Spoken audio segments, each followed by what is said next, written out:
बिस्मिल्लाहिर्रहमानिर्रहीम, अस्सलाम वालेकुम। हुकूमत ने असम्बलियाँ तहलील करने का फैसला कर लिया है। यानी अब हुकूमत चाह रही है कि इलेक्शंस में जाया जाए। हुकूमत चाहती तो ये थी, जिस तरह मौलाना फजलुर रहमान हो, नून लीग और दीगर जमातें जो शामिल हैं वो चाहती थी इसी तरह से उनके मज़े जारी रहें। पाकिस्तान की तारीख की सबसे बड़ी काबीना है, अयाशियाँ हैं, मौजें हैं और मरात है, बड़ा कुछ है। अपने केसेस भी ख़त्म करवा लिए हैं, अब जाहिर है बड़ा कुछ कर लिया, इक़्तिदार में रहेंगे तो और ज़्यादा मज़े करेंगे। लेकिन मामला तो इनसे चल नहीं रहे थे और इनको ये नजर आ गया कि मजीद हमारा वोट बैंक कम हो रहा है, कब तक हम इस तरह मामला चलाएंगे। ऊपर से IMF वाला मामला भी सामने आ गया और उसमें जाहिर है कि इमरान खान साहब से मिलना IMF का, वो इस चीज को जाहिर करता है कि एक तरह से वो गारंटर के तौर पर भी हैं। इस पर ये बात हो रही है और उसमें यह चीज भी सामने आई कि जी IMF ने यह कहा है कि जी हम आपको इसलिए भी साथ शामिल करें, आपके पास आए हैं कि एक नजर रखी जाए।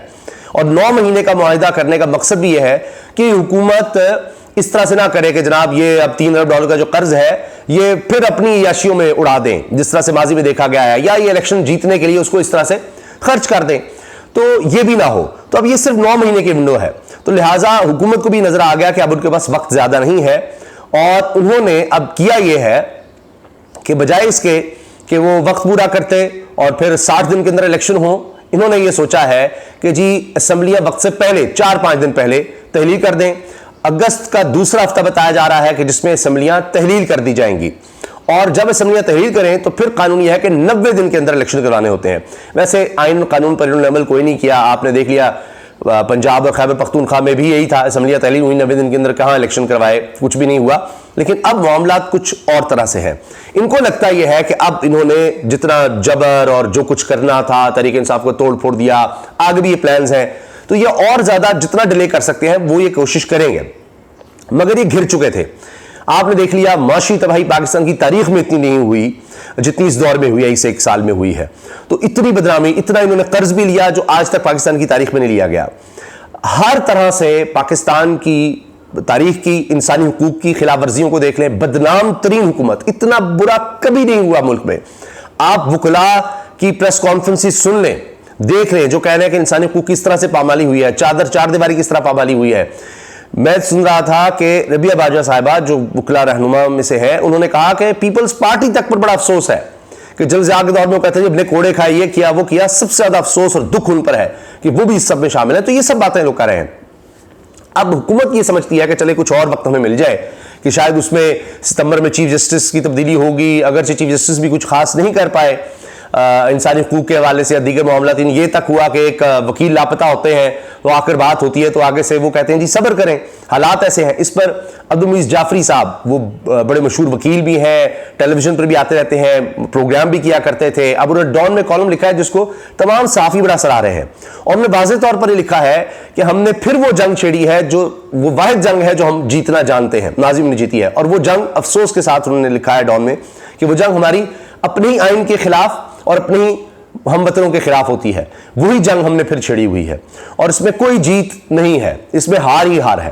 वो कहते हैं कि आपने जो कुछ करना था कर लिया, अब आप इलेक्शन ही करवा दें और फिर देख लें कि क्या हुआ है इस मुल्क में, किस तरह से हुआ है। लेकिन अब लगता यह है कि हुकूमत को भी अंदाजा है कि इनको बड़ी मार पड़ेगी अगर इन्होंने फ्री एंड फेयर इलेक्शंस करवा दिए। उसके लिए अब ये चाह रहे हैं कि चीफ जस्टिस सितंबर में रिटायर हो रहे हैं, उसके बाद ये समझते माहौल बनेगा। तो अब ये असम्बलियां तहलील इसलिए कर रहे हैं कि 60 दिन में नहीं, सब वक्त पूरी करेंगे तो 60 दिन में इलेक्शन अक्टूबर में हो जाएंगे। तो हम असम्बलियां तहलील करेंगे 4-5 दिन पहले, तो 90 दिन मिल जाएंगे, तो नवंबर में जाकर इलेक्शन होंगे।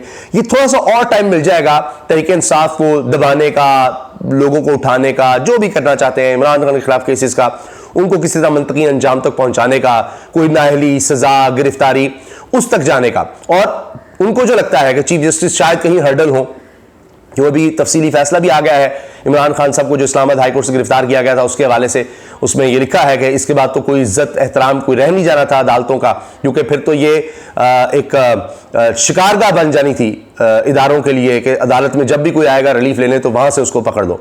वैसे तो अब घरों से पकड़े जा रहे हैं, अदालतों में क्या रह गया। बहरहाल, तो अब एक तो ये जो सारा आपने IMF का मामला देखा जिससे नजर आ रहा है कि वो 9 महीने और उसमें इनको ये इलेक्शन और सारी ट्रांजिशन करनी होगी।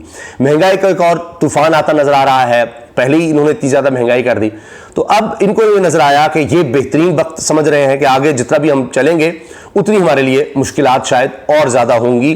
तो जितना हमने तोड़ना था, जो करना था, कर लिया। वरना मैंने आपसे अर्ज किया कि ये और चीज़ों को, मामलात को आगे चलाना चाह रहे थे, लेकिन अब ऐसा होता नजर नहीं आ रहा।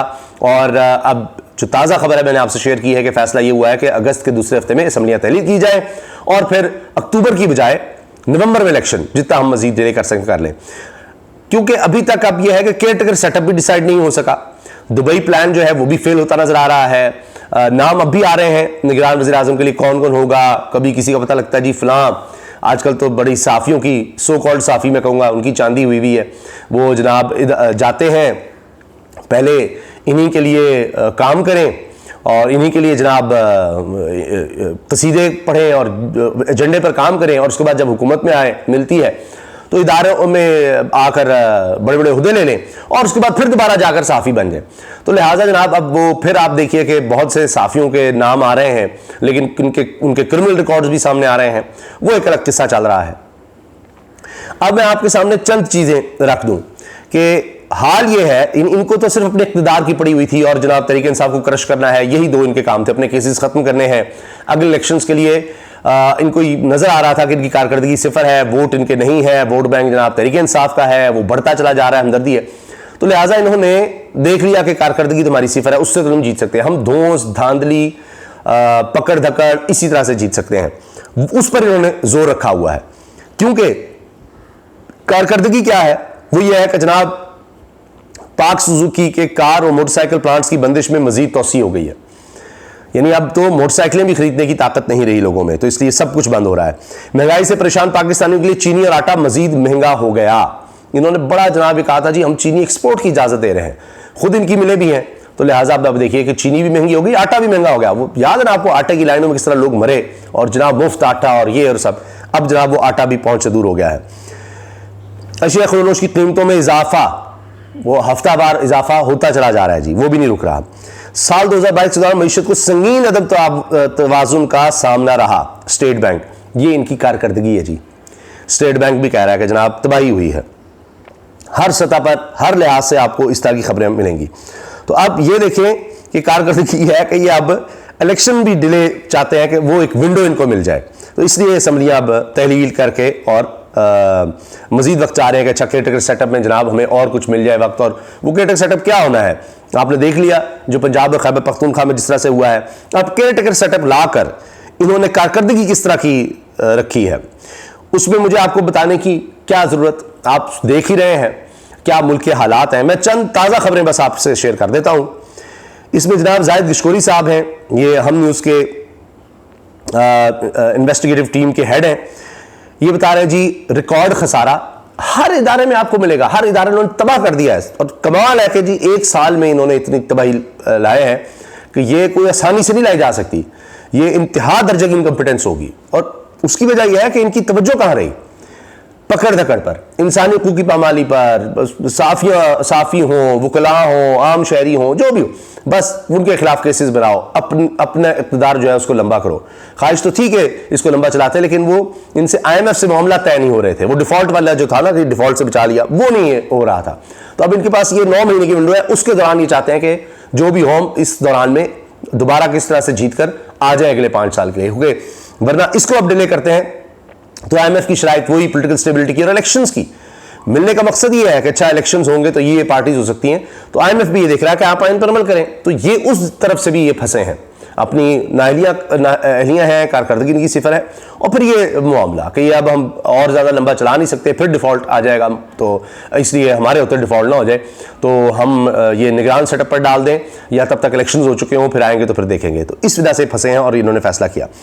अब 102 रेलवे अफसरान ने 26 मालिक के 369 बैनुल-अक़वामी दौरे किए, करोड़ों का खर्च किया, लेकिन खसारा पहले से भी डबल हो गया। दर्जनों शहरों में ट्रेन का सफर बंद, 4000 किलोमीटर ट्रैक नकारा, 83 अरब का मुख्तलिफ प्रोजेक्ट्स की मद में नुकसान, 1,11,000 कनाल पर कब्जा, ग्रुपों का कब्जा और बहुत कुछ। रेलवे में खसारे का तूफान, पेंशन मुलाजमीन की तनख्वाह और कर्जों की मद में सालाना अदायगियों का बिल रिकॉर्ड 109 अरब तक पहुंच गया। हम इन्वेस्टिगेशन टीम के हेड जाहिद गिशकोरी की बड़ी खबर। फिर जनाब आप देखिए अमन की सूरत लेके कुरम में जनाब लड़ाई हो रही है ट्राइब्स के दरमियान, कबाइल के दरमियान, और कम से कम 5 अफराद इसमें हलाक हो चुके हैं और ये जारी है। वहां कोई तवज्जो किसी तरफ नहीं लगी, लोग मर रहे हैं, लड़ाइयां हो रही हैं। अब इंडस्ट्रियलिस्ट एसोसिएशन पेशावर ने यह कह दिया है कि जनाब हमें थ्रेट्स मिल रहे हैं और यहां पर हमें तावान का कहा जा रहा है दहशतगर्दों की तरफ से, लिहाजा हम अब ये सूबा ही छोड़कर जाने पर मजबूर हो गए हैं। खैबर पख्तूनख्वा से यह है कारकर्दगी एक साल की इस हुकूमत की कि आप वो कह रहे हैं जी हम यहां से जाने, पहले ही हालात खराब है इंडस्ट्री के, तो उससे बेरोजगारी कितनी बढ़ेगी। जो इंडस्ट्रियलिस्ट है वो कह रहे हैं हम छोड़कर जा रहे हैं क्योंकि यहां हमें कोई प्रोटेक्शन नहीं मिल रही, इतनी ज्यादा तबाही है। तो इनकी तवज्जो आप देख लीजिए और क्या है, काबीना का साइज, अपनी जनाब लल्ले तलल्ले और ये सारे फौरन के दौरे और ना, और हालात ये है कि अब जो सबसे अहम शहर खैबर पख्तूनख्वा का पेशावर, यानी इसका मतलब पूरे खैबर पख्तूनख्वा की बात हो रही है कि वहां से इंडस्ट्रियलिस्ट कह रहे हैं कि हम मूव ही कर जाते हैं। इतनी बुरी सूरत हाल इन्होंने पैदा कर दी है। तो ये जनाब इस वक्त इनके हालात हैं। और आखिर में मैं बता दूं कि हमाद अजहर साहब तहरीक इंसाफ के रहनुमा, वो कहते हैं कि देखें जब फैटफ की बारी आई थी इन्होंने बैकआउट कर दिया था और ये अपने लिए एनआरओ मांग रहे थे उस वक्त कि नैब में तरमीम कर दीजिए जो इन्होंने इख्तियार में आकर की। और हमने अब ये जो IMF ने यानी तहरीक इंसाफ के पास आकर कहा कि जी आप भी ऑन बोर्ड आए, तो हमने कोई शर्त नहीं रखी। हालांकि हमारे लोगों को पकड़ा जा रहा है, सब कुछ किया जा रहा है, लेकिन हमने कोई शर्त नहीं रखी मुल्क की खातिर। तो हमने फिर कहा कि जी इलेक्शंस तक इस मामले को हम देख लेते हैं। तो लिहाजा आप देखिए कि उन्होंने भी इस पर मशरूत बात की नहीं इलेक्शन का, तो एक तरह से IMF भी गारंटर बना इलेक्शंस के लिए, तो हुकूमत भी मजबूर हो गई है इलेक्शंस करवाने पर। इजाज़त दीजिए, अल्लाह हाफ़िज़।